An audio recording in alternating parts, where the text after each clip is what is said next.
இனி என்ன செய்யணும்? நீ போ எலும்பு நான் பார்த்து. இனி பாட்டி காப்பி குடிச்சான்னு கேட்கட்டு.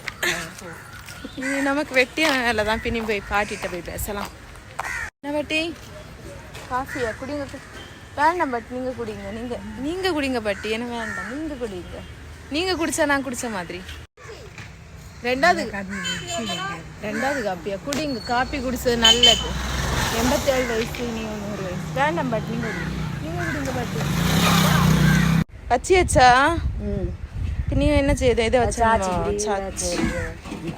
பின்னி இந்த கல்லை எடுக்கணுமா? இப்போ நாங்கள் செடியை பாதுகாத்தியாச்சு. அரசாங்கம் பார்த்துக்கொள்ளுங்க. இந்த ரோட்டிக்கிட்ட வந்தால் போதும், வீட்டுக்கு வெளியே வந்தால் போதும், நமக்கு மீன் என்ன, சாப்பாட்டுக்கு சாப்பாடு என்ன எல்லாமே வரிசையாக வந்துடும். ஆனால் நம்ம வீட்டில் வேலை பார்க்கணுன்னு அவசியம் இல்லை அப்படின்னு சொல்லி நினச்சிங்களா? பார்க்க வச்சணும். சரி, வேறு வேலைன்னு சொல்லல. நான் வீடியோ எடுத்துட்டுருக்கேன். வீடியோ இல்லை, அதனால் வீடியோ போடன் பண்ணி எடுத்துட்டுருக்கேன். சரி, ஓகே, பாய். மிதுன் என்ன வச்சு செஞ்ச வீடியோ, என்ன வச்சு காமெடி பண்ண வீடியோ, அவனை வச்சு நான் ஒரு காமெடி பண்ண வச்சுருக்கேன். அதை நீங்கள் பார்த்து என்ஜாய் பண்ணுறீங்க. அதையும் போட்டு விட்டேன்.